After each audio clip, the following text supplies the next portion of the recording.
बिस्मिल्लाहिर्रहमानिर्रहीम। दोस्तों, आप देख रहे हैं मेरा चैनल एस जे लीगल हब। सीपीसी सीरीज़ हमने स्टार्ट किया और आज का टॉपिक जो है वो इम्पोर्टेंट टॉपिक है जी, रिवीजन के बारे में, जो कि एलएलबी, जुडिशरी, सीएसएस, पीएमएस के पेपर्स में जो पूछा जा चुका है बहुत दफ़ा। तो रिवीजन क्या होती है जनाब, इसको हम देखते हैं। इसके जो इंट्रोडक्शन की बात की जाए तो उसमें ये लिखा गया है कि सेक्शन 115 सीपीसी का ये बताता है कि रिवीजन कोई राइट नहीं है। ठीक है, ये याद रखिए, रिवीजन किसी भी पार्टी का राइट नहीं है। हाँ, एक प्रिविलेज है, एक मर्रात है, एक जो है वो कहने प्लस पॉइंट है जो दिया जा सकता है। किसकी तरफ से? हाई कोर्ट की तरफ से। ठीक है, तो एक बात तो ये पता लगी कि ये राइट नहीं है और हाई कोर्ट ही रिवीजन को देखती है और रिवीजन के मुतालिक फ़ैसला देती है। अब ये कब होती है? बेसिकली तब होती है कि जब कोई अदालत, लोअर कोर्ट कोई ऑर्डर दे, उसमें एरर हो। किस किस्म का एरर हो? उसमें कोई लीगल एरर हो कि जो कि बहुत ही संजीदा किस्म का हो। ठीक है, उसमें कोई ऐसी बात हो कि जो कि नेचुरल जस्टिस सिस्टम के ख़िलाफ़ हो, इनकी बहुत ही बेसिक चीज़ें जो हैं वो मिस कर दे, उस सूरत में रिवीजन होगी। इसके अलावा रिवीजन नहीं हो सकती। और एक और बात आपने याद रखनी है, रिवीजन हमेशा उस फैसले की होती है कि जहाँ पर अपील का हक़ ना हो। ठीक है, अगर आपके पास अपील का हक़ है तो आप रिवीजन में नहीं जा सकते। अगर किसी केस में आपको अपील का हक़ हासिल नहीं है तब आप रिवीजन में जाएंगे और उसके कोर्ट के फैसले के खिलाफ रिवीजन कहाँ पे होगी? उस कोर्ट में नहीं होगी, बल्कि सिर्फ़ और सिर्फ हाई कोर्ट के पास ये अथॉरिटी है कि वो इस मामले में मदाखलत करे और जो फेलियर है जस्टिस का उसको इंश्योर करे और जो निचली अदालत है उसको गाइड करे।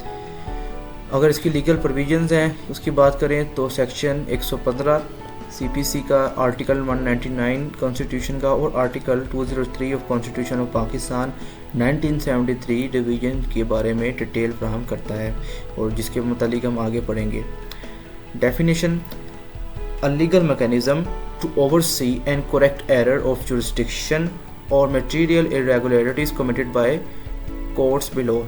सिर्फ रिवीजन कहाँ पे होगी? कैसा मैकेनिज़्म है लीगल सिस्टम का कि जहाँ पे एरर्स हों जुरिस्डिक्शन के ख़िलाफ़, यानी कि एक कोर्ट की जुरिस्डिक्शन नहीं थी और उसने फ़ैसला सुना दिया, तो अब रिवीजन में जा सकते हैं। हाई कोर्ट में जाके कहेंगे जी इस अदालत की अपना इख्तियार नहीं था तो उसने सुना नहीं, केस सुन लिया तो वो कोर्ट ओवर जुरिस्डिक्शन गई है, या कोई जो है वो जो है कानूनी इस्तिलाहात गलत इस्तेमाल हुई हैं, लो को छोड़ लगना था, अदालत ने कोई छोड़ लगा दिया। ऐसी सभी कंडीशंस में आपको रिवीजन की जो है वो एक प्रिविलेज मिल सकती है।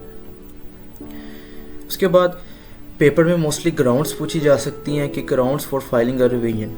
पहली चीज़, एक्सीडिंग जुरिस्डिक्शन। मैं आपको बता चुका हूँ कि जहाँ पे इख्तियार समाअत नहीं था, केस था हमारे पास जो सिविल लिटिगेशन का। ठीक है, सिविल लिटिगेशन का केस था, उसको क्रिमिनल जज ने सुना दिया, क्रिमिनल कोर्ट में केस चल गया, या क्रिमिनल का था तो सिविल ने सुना दिया। तो जुरिस्डिक्शन से बियॉन्ड जाके कोई कोर्ट जो है फैसला दे तो हम रिवीजन में जा सकते हैं। उसके बाद फेलियर टू एक्सरसाइज जुरिस्डिक्शन, यानी कि जब के कोर्ट की जुरिस्डिक्शन बनती हो, ठीक है, इसके बावजूद वो ना सुने केस को, तो तब भी रिवीजन फाइल की जा सकती है। तीसरी चीज़, मटेरियल इरेगुलरिटी, यानी कि सीरियस किस्म की जो है वो लीगल मिस्टेक कर दी जाए। ठीक है, लॉ कुछ और कह रहा था, यहाँ पे कुछ और लगा दिया गया तब। Then wrongfully rejection of a plaint, यानी कि एक प्लेंट को लीगली तौर पे वो ठीक थी, हक बनता था, उसको रिजेक्ट कर दिया। ठीक है, तो आप हाई कोर्ट में रिवीजन के लिए जा सकते हैं। पांचवी, इल्लीगलिटी इन फ्रेमिंग इश्यूज़, यानी कि जो फ्रेमिंग ऑफ इश्यूज़ का मौका आया तो कोर्ट ने ऐसे इशू को फ्रेम नहीं किया जो कि बहुत ही इम्पोर्टेंट थे। ठीक है, तो इस कैटेगरी में भी आप रिवीजन फाइल कर सकते हैं। छठी चीज़, मिस रीडिंग ऑफ लॉ। ठीक है, यानी कि कोर्ट ने गलत लीगल प्रोविजन लगा दी। टेनेंसी लॉ था जो लगा दिया गया ओनरशिप डिस्प्यूट में, एग्जाम्पल है ये। Then violation of natural justice system, एक पार्टी को हक ही नहीं दिया गया कि वो अपनी बात को बयान कर सके, तो ये नेचुरल जस्टिस सिस्टम के ख़िलाफ़ है कि दोनों पार्टीज़ को मौका मिलना चाहिए कि वो अपना बयान दें। उसके बाद इम्प्रॉपर ज्वाइंटर और मिस ज्वाइंटर, यानी कि गलत पार्टीज़ को ऐड कर दिया जाए या निकाल दिया जाए। केस में से। उसके बाद इरेगुलरिटी इन सर्विसेज सर्विंग समन का हमने लेक्चर जो है अपलोड किया है, तो वो तलबी का नोटिस जो है वो दिया ही नहीं गया पार्टी को, और उसके बगैर ही जो है फैसला एक तरफ करके एक्स पार्टी और फैसला सुना दिया गया। लास्ट में डिनाइल ऑफ डॉक्यूमेंट्स प्रोडक्शन, कुछ ऐसे डॉक्यूमेंट्स थे कि जो कि एविडेंस के तौर पे कोर्ट में पेश करना ज़रूरी थे और कोर्ट ने अलाउ ही नहीं किया कि उनको पेश किया जाए। ऐसी सूरत में रिवीजन की जा सकती है। उसके बाद दोस्तों कुछ कंडीशंस हैं, ये तो ग्राउंड्स पड़ी ना, इसके बाद कंडीशंस हैं कोर्ट फाइलिंग और रिवीजन। वो कौन सी हैं? ऑर्डर पास बाय सब ऑर्डिनेट कोर्ट, यानी कि कोर्ट जो छोटा लोअर कोर्ट है उसकी तरफ से कोई ऑर्डर आएगा तब आप रिवीजन में जा सकते हैं। नो अपील लाइज, ठीक है, जब आपके पास इख्तियार अपील ना हो, अपील का इख्तियार ना हो, तो उस सूरत में अपील के लिए रिवीजन के लिए जा सकते हैं। तीसरा केस डिसाइडेड, ऐसा नहीं है कि अभी केस चल रहा है तो आप उठ के जो है जी रिवीजन में चले गए हैं। रिवीजन तब भी होगी ना कि जब कोई ऑर्डर आ जाएगा। चौथी चीज़ जो है वो है जी जुरिस्डिक्शनल एरर, यानी कि इख्तियार जो है वो समाज से ऊपर जाके जो है कोर्ट ने फैसला दिया। उसके बाद पांचवी चीज़ जो है वो फाइल विद इन लिमिटेशन, ठीक है, फाइल विद इन लिमिटेशन, यानी कि कोर्ट के आप जो है वो विद इन 90 डेज जो है वो रिवीजन के लिए अप्लाई कर सकते हैं लिमिटेशन एक्ट के ज़रिए, इसके बाद आप नहीं कर सकते, एक ये कंडीशन है। उसके बाद नंबर 6 नो फ्रेश एविडेंस, यानी कि आप ऐसा नहीं कर सकते कि पार्टी जो है बाद में जाए और उठ के गए जाके जी हाई कोर्ट में मैं रिवीजन करना चाहता हूँ जी इस फैसले के खिलाफ कि मैं नए सिरे से क्लोज एग्जामिनेशन करना चाहता हूँ। ऐसी सूरत में आपको ये नहीं मिलेगी रिवीजन।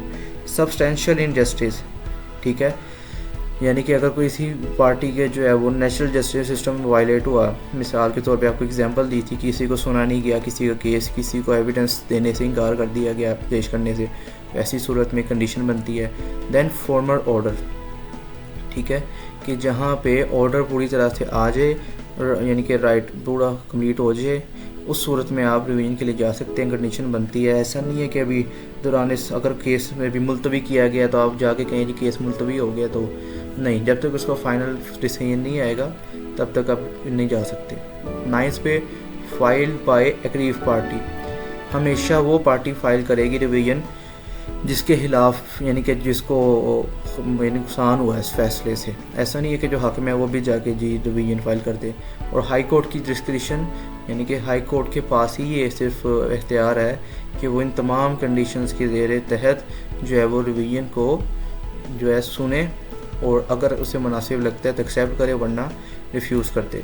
तो ये था दोस्तों आज का हमारा लेक्चर रिवीजन के मुतालिक, जो हमने बहुत ही आसान और लिमिटेड वर्ड्स के अंदर एक बहुत बड़ी चीज़ को तरीके से समझा। उम्मीद है आपको टॉपिक समझ आया होगा। मिलते हैं नेक्स्ट लेक्चर में एक नए इंटरेस्टिंग टॉपिक के साथ। तब तक के लिए अपना ख्याल रखिए, हमारे इस चैनल का भी, और मुझे इजाज़त दीजिए। अल्लाह हाफिज़।